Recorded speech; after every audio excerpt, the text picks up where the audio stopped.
veut pas passer du temps au téléphone, du temps en compagnie des personnes qui passent leur temps à se plaindre sans trouver des solutions. Pire, et ça je suis sûre que vous avez ça vous aussi mesdames de votre entourage, il y a des personnes qui quand lorsqu'elles se plaignent, vous leur proposez des solutions, vous les incitez, vous préconisez avec elles, pour elles, de faire comme ci, de faire différemment, de tester ci, de tester ça. Elles n'ont même pas encore testé. Quelles sont des mais oui mais, j'appelle ça des oui mais, pardon. Va faire des oui mais là dehors, pas avec moi.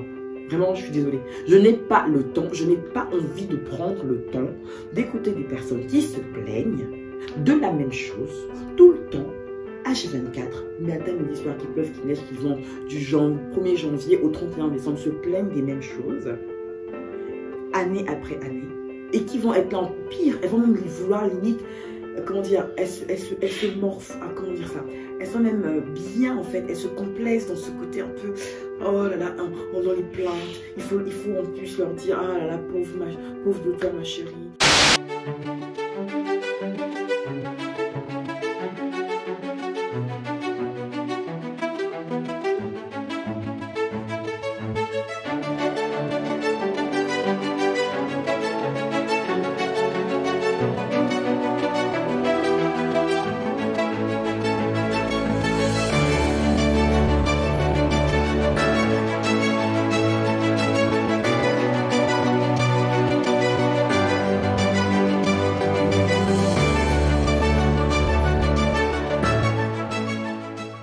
Bienvenue dans cette deuxième partie, mesdames. Merci d'être restées avec moi pour cette autre partie de Secrets de femmes. Je vous rappelle la thématique Secrets de femmes pour apprendre à choisir ses amis.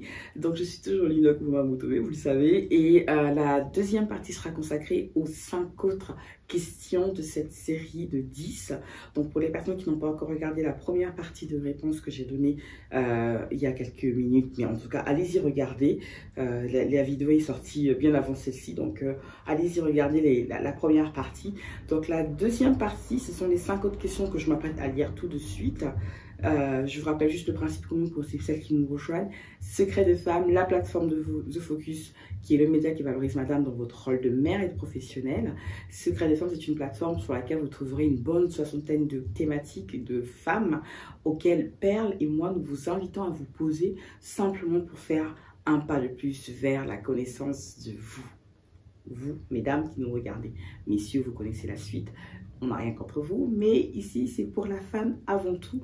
Mais je pense que vous pourriez justement trouver quelques réponses à la psychologie féminine en pratique, enfin en naviguant un peu sur les contenus que nous faisons. Donc l'émission Focus Sur qui passe tous les 2 mois sur la chaîne YouTube également. Donc abonnez-vous et activez la cloche pour être sûr d'être informé des prochaines diffusions, enfin des prochaines vidéos que nous allons vous partager, mais également sur la web TV. Donc prenez place, installez-vous confortablement et c'est parti pour la lecture des 5 autres questions qui constitueront cette deuxième partie.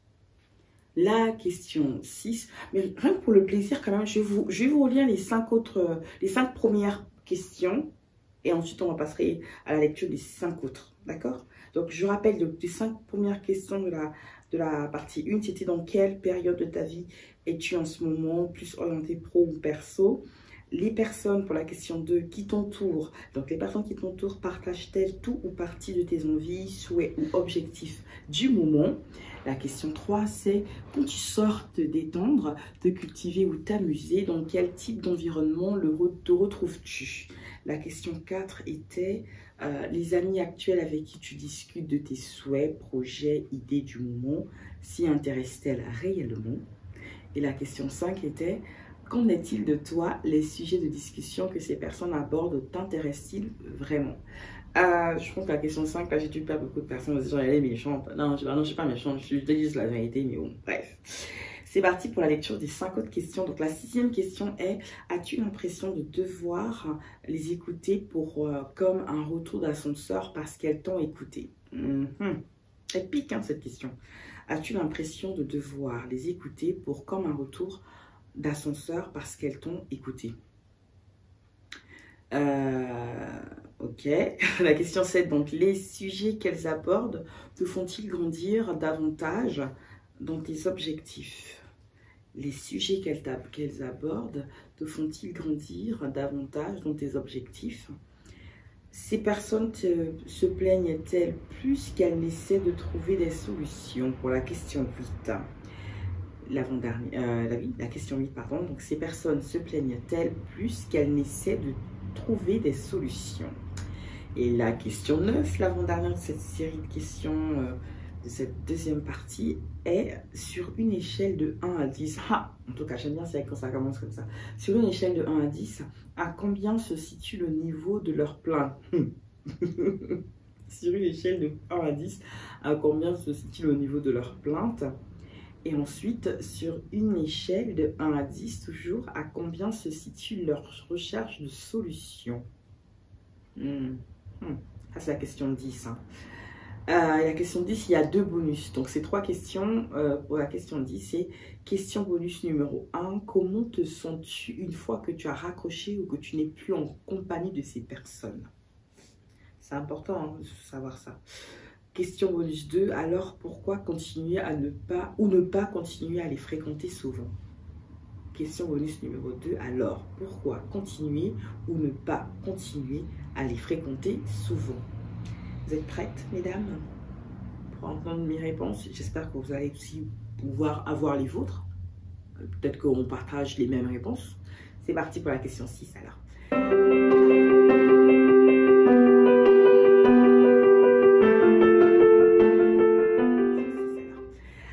As-tu l'impression de devoir les écouter pour comme... comment ça pour comme? As-tu l'impression de devoir les écouter comme un retour d'ascenseur parce qu'elles t'ont écouté? Voilà, normalement, c'est ça qu'on aurait dû écrire. Donc, est-ce que j'ai l'impression de... Voilà. Alors, comment dire? Après, c'est humain, hein, j'ai envie de dire. Quelques-unes, si je reste sur les personnes dont je parlais en réponse question 5.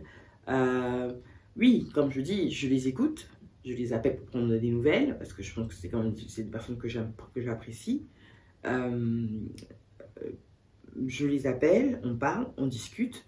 Elles m'écoutent, je les écoute. Donc oui, il y a cette histoire de retour d'ascenseur, mais encore une fois, si je le faisais tout le temps et pendant longtemps, ce serait pas moi. Ce serait vraiment pas moi. Ça ferait trop... ça ferait fake. Il y aurait... La fréquence là, vibratoire, comme on dit là, ça grésillerait trop en fait. Donc, je le fais pas beaucoup. Pas beaucoup. C'est pas du donnant-donnant. Moi, je prends vraiment plaisir quand ce sont avec des personnes dont je parlais, hein, avec qui je partage une vision, des souhaits ou des objectifs en commun. Moi, je prends vraiment plaisir à discuter avec elles. D'ailleurs, elles se reconnaîtront. On passe des heures au téléphone, quoi. On passe 30 minutes, 3/4 d'heure, 1 heure, 2 heures, ça coupe, on rappelle. Parfois, on se dit, mais quelle heure il est? Et pendant qu'on fait à manger ou pendant qu'on s'occupe des enfants, pendant que machin, on reste des heures et on discute. Et ça, c'est pas un retour d'ascenseur, c'est que vraiment, je crois, en tout cas, moi, c'est ma perception, c'est mon ressenti. Je crois sincèrement que on s'écoute avec plaisir. On rigole, voilà. Ça nous arrive peut-être pas de pleurer, mais voilà, on a des moments aussi d'émotion. Et ça, c'est quelque chose que je fais vraiment sans... Non, c'est pas un retour d'ascenseur, c'est que vraiment j'ai envie de le faire, j'ai besoin de le faire. Ça me fait du bien de le faire et j'espère, je pense que ça leur fait du bien également. Donc non, c'est pas une impression que j'ai de devoir les écouter parce qu'elles aussi elles m'ont écouté il y a X semaines. Non, mais pour les personnes du coup, moi c'est plutôt l'inverse. Hein, pour les personnes du coup dont j'ai pas spécialement envie de tout le temps avoir la même histoire, la même rengaine qui revient. Bon là, je prends sur moi, mais je ne prends pas sur moi tout le temps parce que à un moment, je peux pas. Donc, voilà pour la question 6, ma réponse 6 en tout cas. La question 7 est, les sujets qu'elles abordent te font-ils grandir davantage dans tes objectifs? Ah, bah oui, les personnes auxquelles je pense, bah oui, trop. Ah, bah oui, beaucoup même, clairement. Sinon... on gagne, enfin, il est où l'intérêt? Après, on va dire, oui, on ne fait pas les choses par intérêt, machin, vous montez. Je suis désolée. L'être humain est par définition un animal qui fait les choses, on y met par intérêt. L'intérêt, c'est pas un mot, c'est pas un grand mot. Maintenant, c'est la nature de l'intérêt, peut-être que là où je peux vous rejoindre, qui peut parfois prêter un peu, voilà, susciter un peu le doute en nous si c'est bien ou pas bien cet intérêt-là. Mais on fait tous et toutes, mesdames, des choses par intérêt. Lorsqu'on côtoie une personne, lorsqu'on est avec une amie, c'est parce qu'il y a un intérêt derrière. L'intérêt, c'est quoi? Ben, l'intérêt, c'est que cette personne-là, elle apporte en nous, par exemple, les qualités qu'on ne pense peut-être pas avoir ou les qualités qu'on a à une plus faible intensité. Je pense à une amie en particulier qui est très douce, qui est très rentre-dedans, directe, mais la manière dont on va le faire, c'est pas comme moi où je suis, voilà, je ne prends pas trop de temps, je vous dis, cache ce qu'il en est, mais pas trop de gants, même si j'essaye. Elle va être beaucoup plus elle va amener beaucoup plus doucement, avec vraiment beaucoup de douceur, même dans la voix. Elle va prendre des pincettes, elle va t'expliquer et je crois que le résultat sera le même. Mais ça, c'est parce que c'est une personnalité qui est comme ça. Et moi aussi, c'est ma personnalité qui est comme ça. On aime ou on n'aime pas. Après, c'est autre chose, ça. Donc, les sujets qu'elles abordent, cette personne-là en particulier, bien sûr que ça me fait grandir. Mais bien sûr, dans mes objectifs, mais bien sûr, j'aime bien dire parfois que elle est on va dire, ma voix de la sagesse. Voilà. Quand j'ai un truc qui me dit, Linda, t'as envie de faire un truc, c'est pas bien. Ce que tu dis là, c'est pas bien. Ce que tu penses là, c'est pas bien. Non, non, non. Qu'est-ce qu'elle ferait, cette personne? Vas-y, je l'appelle, j'écoute. Ma chère voix de la sagesse, elle se met déjà à se marrer elle-même. J'ai besoin de ton avis sûr. J'aimerais bien, voilà, je donne le contexte, j'aimerais bien faire ça, qu'est-ce que tu en penses?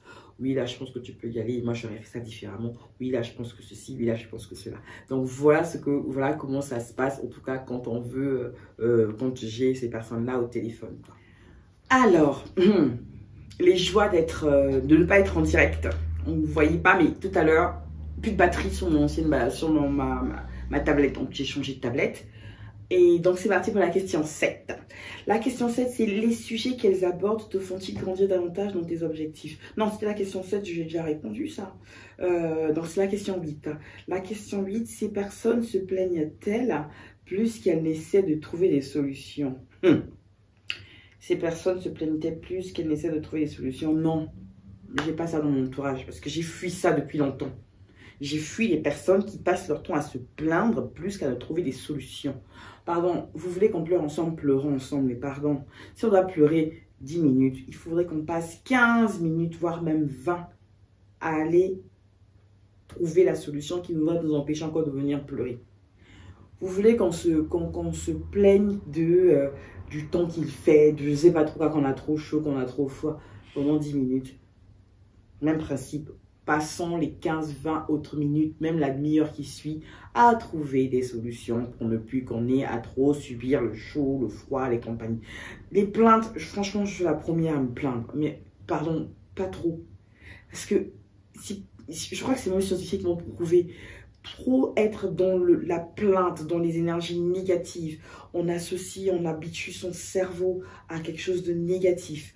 Ça a une espèce d'incidence sur tout notre être, donc sur notre bien-être psychique, physique, tout ça là. Je ne peux pas, vraiment, la vie sur cette terre, on ne sait pas quand est-ce qu'on va mourir. Le temps, on ne sait pas. Le temps est précieux, d'accord? Je ne veux pas passer du temps au téléphone, du temps en compagnie des personnes qui passent leur temps à se plaindre sans trouver des solutions. Pire, et ça, je suis sûre que vous avez ça, vous aussi, mesdames, de votre entourage. Il y a des personnes qui, quand lorsqu'elles se plaignent, vous leur proposez des solutions, vous les incitez, vous préconisez avec elles, pour elles, de faire comme ci, de faire différemment, de tester ci, de tester ça. Elles n'ont même pas encore testé. Quels sont des mais oui, mais. J'appelle ça des oui, mais, pardon. Va faire des oui, mais là, dehors, pas avec moi. Vraiment, je suis désolée. Je n'ai pas le temps, je n'ai pas envie de prendre le temps d'écouter des personnes qui se plaignent de la même chose, tout le temps, H24, matin, midi, soir, qui pleuve, qui neige, qui vont du 1er janvier au 31 décembre, se plaignent des mêmes choses, année après année, et qui vont être là en pire. Elles vont même vouloir limite, comment dire, elles se morphent, comment dire ça, elles sont même bien en fait, elles se complaisent dans ce côté un peu, oh là là, dans les plaintes, il faut en plus leur dire, ah là là, pauvre de toi ma chérie, quand on dit, ah si à maman, Moi, je suis pas dedans. Vraiment, je te dis, ah, s'il y a une, deux fois. Si tu reviens encore avec la même chose, je te dis, pardon, j'ai pas le temps, je peux pas là. Je trouverai gentiment la raison de te dire, je ne peux pas te parler trop longtemps. Il y a ma fille qui m'appelle. Et c'est tellement vrai en plus parfois. Je te rappelle plus tard, il faut que je fasse ci. Et j'arrête pas parce que honnêtement, tout comme la bêtise, et je crois sincèrement que c'est contagieux, hein, les gens qui se plaignent tout le temps, là, ils peuvent vous contaminer aussi après. Et vous allez passer votre temps aussi à vous plaindre, à avoir des phrases du style tous les jours. Ah, je ne sais pas. Ah, pourquoi moi? Ah, pourquoi ceci? Parce que vous êtes habitué à avoir quelqu'un autour de vous qui se plaint. Elle se plaint H24. C'est sa manière de parler. Vous êtes là, vous la plaignez vous aussi. Et vous commencez vous aussi à prendre les mêmes éléments de langage, les mêmes tics. Qu'est-ce qu'on est déjà? On est la moyenne des 5 personnes que, hein? Vous voyez, hein? On est la moyenne des 5 personnes qu'on côtoie.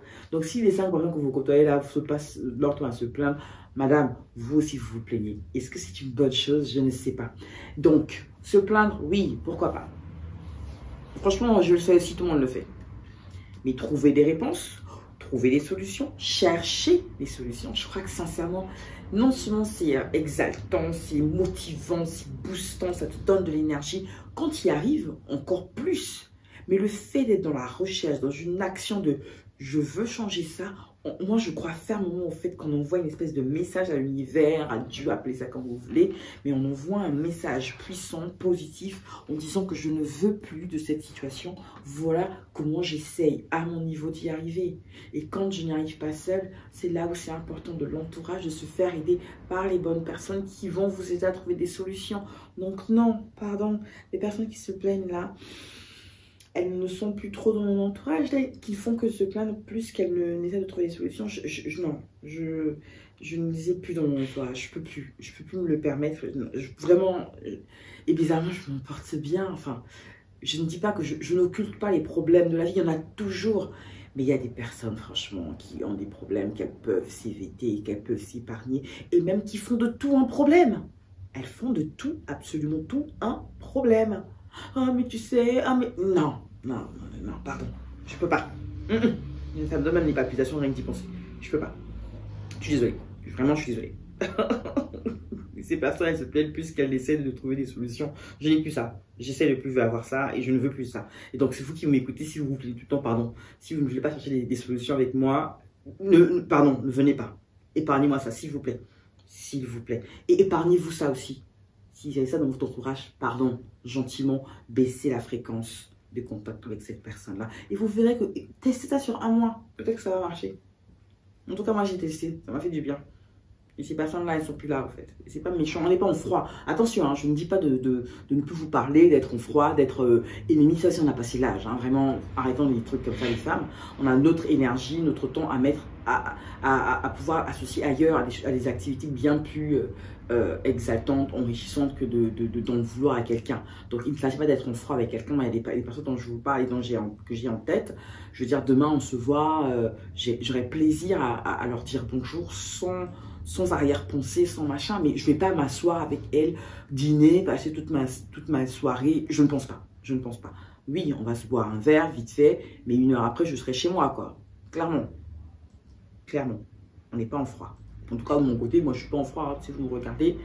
Je ne suis pas en froid. C'est juste que j'ai choisi de consacrer mon temps à autre chose et je crois que ça fait du bien, aussi bien à ces personnes-là qu'à moi-même. Et donc, c'est OK. Franchement, c'est OK. C'est dans les deux sens. C'est important de pouvoir le préciser. Ah là là, alors je crois que je suis à la question 8. Hein. C'est ça, la question 8. Non, c'est la question 8, je viens de la faire. Pardon, je suis à la question 9 maintenant. C'est sur une échelle de 1 à 10, à combien se situe le niveau de leur plainte? Mais j'ai pas ça. C'est quoi cette question? Sur une échelle de 1 à 10, bah, si elles ne sont plus là, c'est que l'échelle est là ici, c'est à 9. Le niveau c'était à 9, donc voilà. Sur une échelle de 1 à 10, à combien se situe le niveau de leur plainte? Bah, c'était à 9, et puis je pense que, je sais pas si elles y sont toujours, mais pour moi c'était à 9. Sur une échelle de 1 à 10, à combien se situe leur recherche de solution? Proche de 0? 2. Allez, soyons gentils. Allez, 3. Vraiment 3. Parce qu'en fait, je crois, j'ai essayé de réfléchir, de trouver des éléments de réponse. Je ne dis pas si que ça marche. Hein. Aux personnes qui ne veulent pas, ou qui ne souhaitent pas, ou qui ne peuvent pas trouver des solutions. Et je crois que c'est aussi humain. non pas que je les, comment dire, je n'adhère pas à ça, mais je comprends.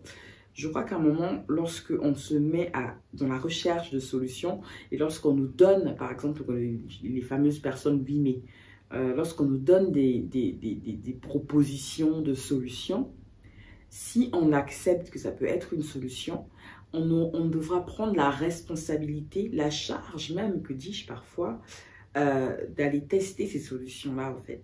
Et je crois que ce n'est pas donné à tout le monde d'accepter de se mettre dans une situation d'inconfort. Parce que pour tester une solution, on doit faire l'effort de.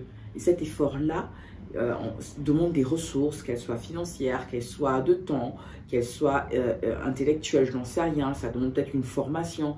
Prenons le cas d'une personne qui se plaint, par exemple, de ne pas avoir suffisamment de revenus, de ne pas avoir suffisamment de... Je dis n'importe quoi, hein. Elle est à un poste, elle sait qu'elle... Enfin, il y a la possibilité au sein de son entreprise de passer à une étape supérieure, mais pour ça, c'est écrit noir sur blanc, il faut faire une formation de 6 mois payée à 40-50%, que dis-je, j'en sais rien, par l'entreprise, mais l'effort supplémentaire que ça lui demandera, c'est plus d'heures, parce que entre le travail et cette fameuse formation, et dès que la formation est un peu plus loin de chez elle que le boulot, il y a tous ces éléments-là à en prendre en compte, et que si en plus elle a des enfants, il faudra savoir où aller mettre les enfants, comment les faire garder, comment.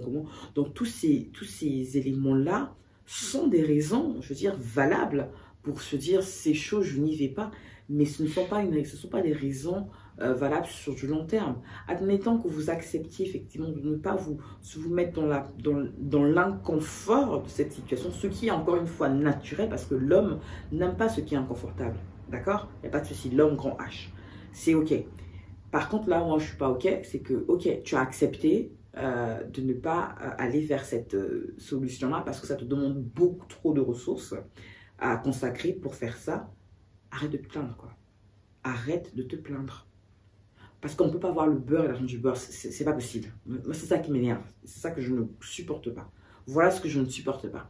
Tu ne peux pas, aujourd'hui, vouloir changer une situation dans laquelle tu trouves que tu n'as pas, en guillemets, pas le droit, mais en gros, que c'est dommage, que tu mérites plus.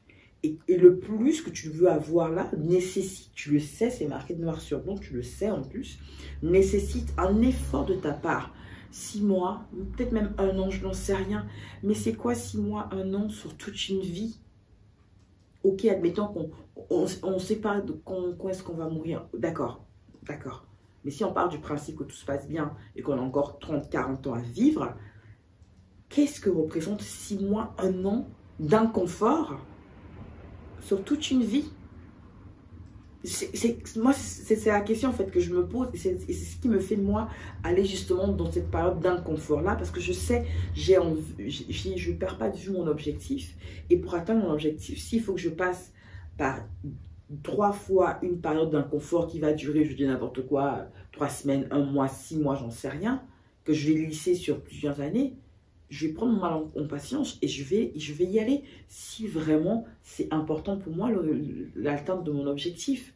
Et si ça va me permettre de ne plus me plaindre d'une situation en particulier, ou sinon tu acceptes de ne pas faire cet effort-là, mais pardon, ne te plains pas trop, quoi. Ou fais ça avec d'autres personnes, mais ne te plains pas auprès des mêmes personnes de la même chose et auprès des personnes qui t'ont proposé de faire ces solutions-là que tu n'as pas voulu faire. C'est trop facile, moi je peux pas. Je ne peux pas. Ça, c'est pas possible.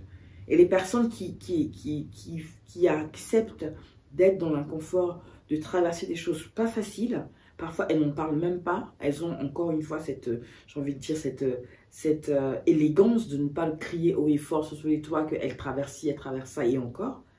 Et aujourd'hui, quand elles y arrivent, il y a toujours un petit gugus ici et là qui va venir dire « Ah, génial, t'as de la chance. » Non.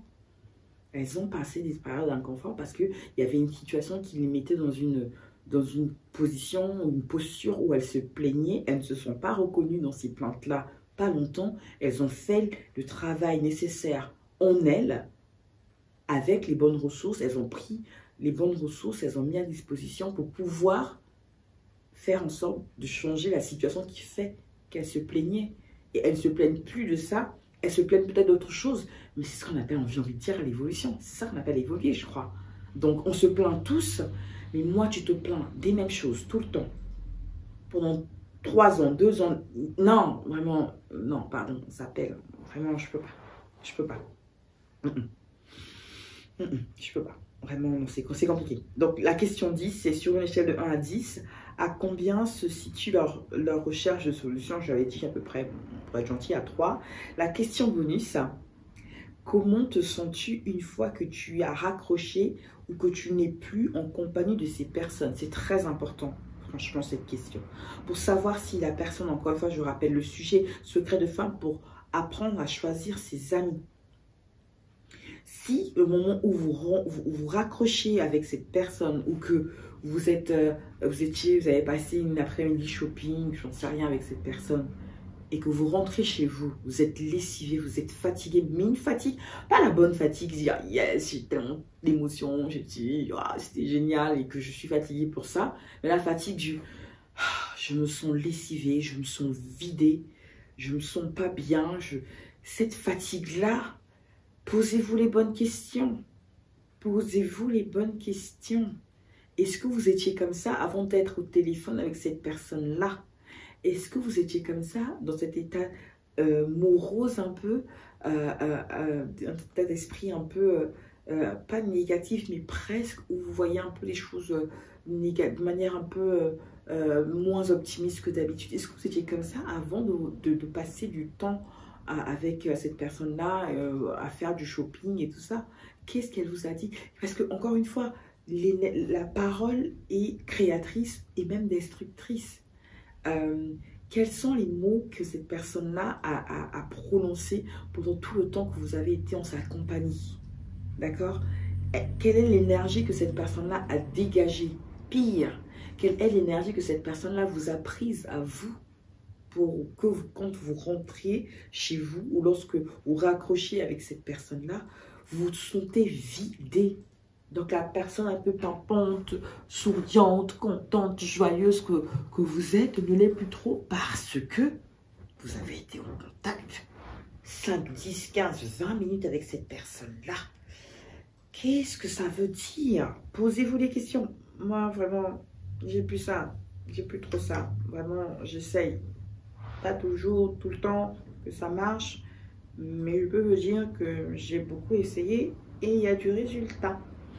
Donc parfois, oui, ça peut arriver que je passe, que cette personne-là arrive à m'envoyer un petit message ou à passer, à me dire un peu 2-3 trucs qui vont susciter en moi des émotions un peu négatives.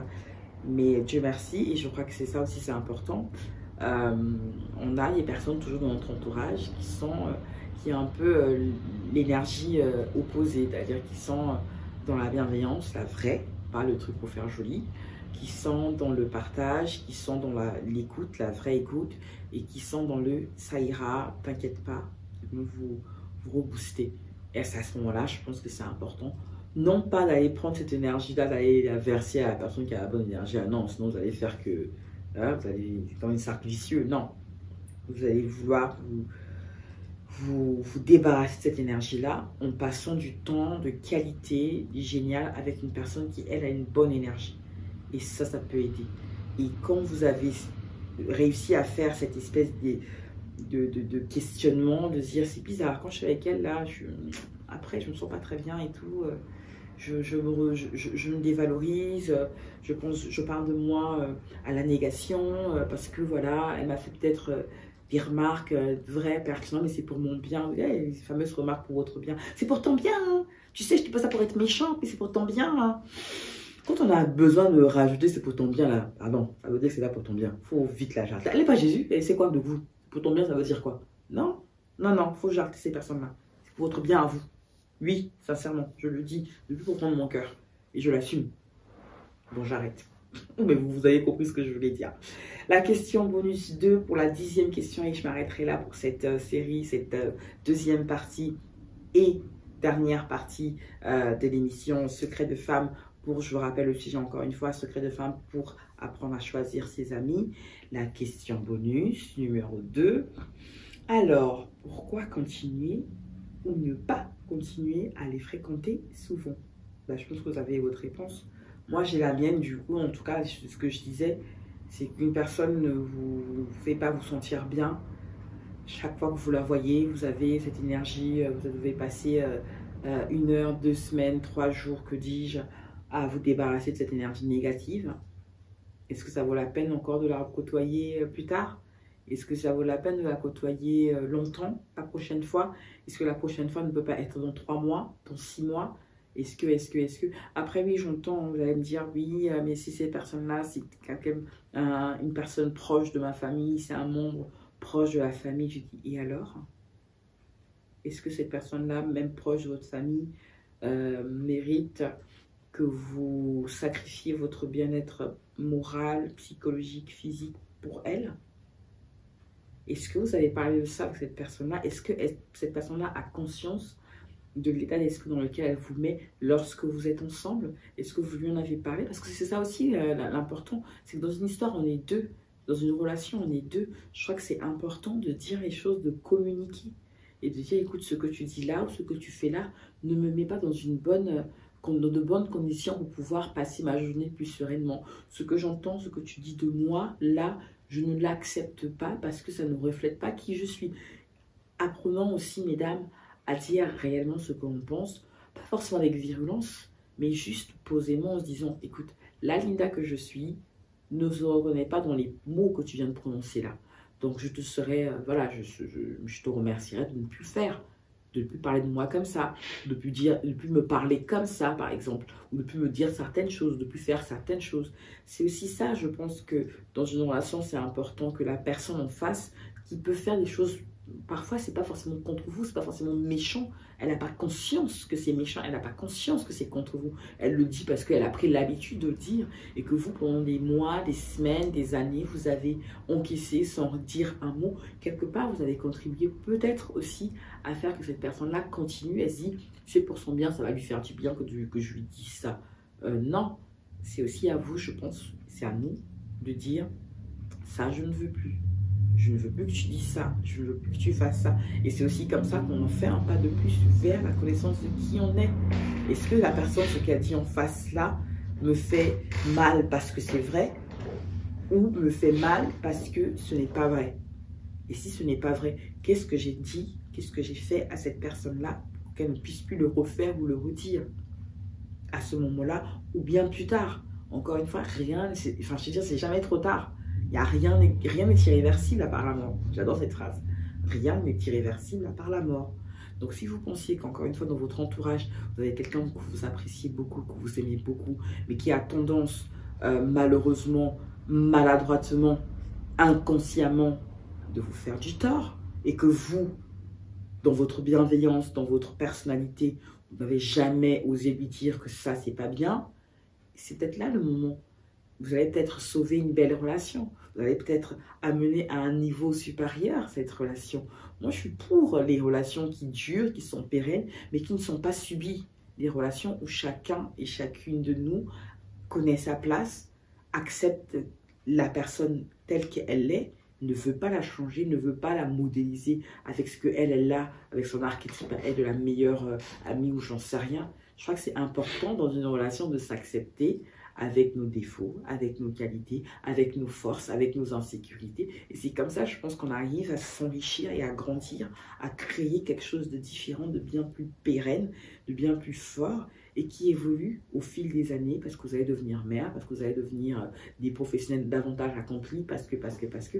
Et chemin faisant, vous arrivez à connaître, à savoir qui vous êtes et à assumer qui vous êtes et à le dire en face de vous à la personne avec qui vous souhaitez avoir toujours dans votre entourage. Je crois que c'est important. Donc, je ne sais pas ce que vous avez pensé des réponses que j'ai partagées avec vous sur cette autre émission de Secrets de Femmes. J'ai pris plaisir à les partager. C'est une thématique que j'ai choisie un peu au hasard parce que pour avoir eu la bénédiction d'échanger avec beaucoup de femmes ces dernières semaines, beaucoup d'entre elles, dont une en particulier, elle se reconnaîtra, est en train de vivre un moment, une période professionnelle qui est en train de juste exploser et elle s'est rendue compte qu'autour d'elle, c'est pas forcément vu d'un bon œil par les personnes qu'elle considérait être comme de très bonnes amies. Je pense qu'ils le sont toujours, mais qui, elles, pour le coup, ces personnes-là, ces amies-là, ne sont pas à la même, au même niveau qu'elles en termes professionnels. Quand je dis niveau, au même niveau de vie, c'est-à-dire que elle se cherche encore, pendant que cette personne-là que je partage, avec qui j'ai partagé beaucoup de temps au téléphone, elle est dans sa voie. Et elle est en train de construire sa voie, elle est en train de juste de devenir exceptionnellement puissante, une professionnelle hyper accomplie.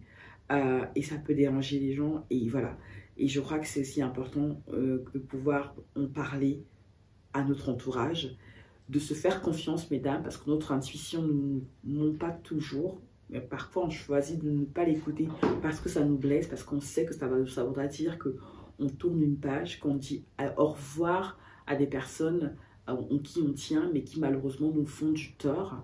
Et j'aime bien aussi juste rappeler, je terminerai par là, je crois sincèrement que les relations amicales, les relations tout court, mais amicales puisqu'on parle des amis, c'est comme une espèce de bus ou de carrefour. On prend un bus, on est ensemble, on monte ensemble dans le bus, et à un moment, chacun descend à un arrêt, on ne prend pas le même arrêt, mais on peut se retrouver au prochain arrêt, et le prochain arrêt peut être dans 3 mois, dans 3 ans, dans 10 ans, dans 30 ans, je n'en sais rien, mais on n'est pas obligé, lorsqu'on quitte le bus, de se quitter fâché. C'est là où je trouve que les femmes, on gaspille trop d'énergie, trop de temps à se crêper le chignon pour rien, à s'énerver pour rien, à être en froid pour rien. Non, on ne s'appelle plus seulement, c'est juste que parce qu'on a trouvé des chemins différents, mais qu'on prend toujours plaisir demain à se voir, à se dire bonjour cordialement, sans haine, sans méchanceté, parce que ça demande trop d'énergie. Et je crois que, mesdames, vous avez votre énergie, vous pouvez la consacrer à faire autre chose. J'espère que ces petites phrases vous ont, en tout cas mes petites réponses, vous ont aidé, mesdames, à faire un pas de plus vers la connaissance de la belle personne que vous êtes.